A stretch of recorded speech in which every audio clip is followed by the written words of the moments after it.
इस वीडियो को देखने के बाद पद्मावती को लेकर आपका पूरा नजरिया बदल जाएगा। तो आइए शुरू करते हैं। सबसे पहले पारंपरिक लोक कथाओं का संक्षेप में वर्णन करते हैं। इनके अनुसार रावल रतन सिंह को अलाउद्दीन खिलजी ने धोखे से बंदी बना लिया था। बाद में गोरा और बादल राजपूत सैनिकों के साथ राजपूत महिलाओं के भेष में दिल्ली गए और रतन सिंह को छुड़ा लाए। अंततः रतन सिंह चित्तौड़ की दूसरी घेराबंदी के दौरान वीरगति को प्राप्त हुए, लेकिन समकालीन फारसी और जैन स्रोत एक बिल्कुल अलग कहानी प्रस्तुत करते हैं। आइए जानते हैं कैसे।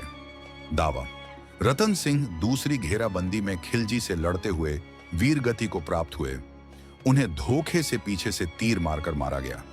वास्तविकता: समकालीन स्रोतों के अनुसार, आंखों देखे गवाह अमीर खुसरो के अनुसार, रतन सिंह का चेहरा सुल्तान को देखकर भय से पीला पड़ गया। उन्होंने किले के द्वार खोल दिए, अलाउद्दीन खिलजी के शाही शिविर की ओर दौड़े और शरण की याचना की, जिससे वे तलवार से बच गए। वे कांप रहे थे, लेकिन खिलजी ने दया दिखाई और उन्हें जीवन दान दिया। हालांकि सुल्तान का क्रोध शेष हिंदू जनसंख्या पर टूटा। उसने सामूहिक नरसंहार का आदेश दिया, जिसमें 30,000 हिंदू मारे गए। युद्ध और राजपूत सेना के आत्मसमर्पण के प्रत्यक्षदर्शी अमीर खुसरो ने चित्तौड़ में जौहर का कोई उल्लेख नहीं किया है। इस विवरण का समर्थन के एम मुंशी भी करते हैं, जो यह इंगित करते हैं कि जहां राजपूत स्रोत रतन सिंह की वीरगति की बात करते हैं, वहीं अमीर खुसरो और इसामी जैसे फारसी स्रोत बताते हैं कि उन्होंने आत्मसमर्पण किया था और जीवन दान पाया। अमीर खुसरो की बात को एक स्वतंत्र जैन स्रोत से भी बल मिलता है, जो लगभग 1333 में लिखा गया नभिनंदन जीर्णोद्धार प्रबंध, जो दिल्ली सल्तनत के एक जैन अधिकारी समर सिंह द्वारा रचित है। यह ग्रंथ भी इस बात पर दुख व्यक्त करता है कि यदि रत्न सिंह युद्ध में मारे जाते तो तुर्कों के हाथों अपमान सहने से बेहतर होता।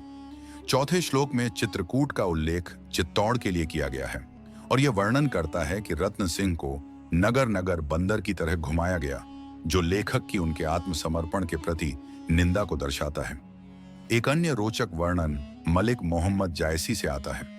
उनके अनुसार जब रतन सिंह बंदी थे तो एक पड़ोसी राजपूत राजा देवपाल ने पद्मिनी को विवाह का प्रस्ताव भेजा और उसे उस कायर रतन सिंह को छोड़कर अपनी रानी बनने के लिए मनाने की कोशिश की। रिहाई के बाद रतन सिंह ने देवपाल से युद्ध किया, उसे मार डाला, लेकिन स्वयं भी गंभीर रूप से घायल हो गए। वे चित्तौड़ लौटे और वहीं उनकी मृत्यु हो गई। उनकी 2 रानियों पद्मिनी और एक अन्य रानी ने सती की। इसी समय के आसपास अलाउद्दीन खिलजी ने फिर से चित्तौड़ पर हमला किया और अंततः उसे जीत लिया।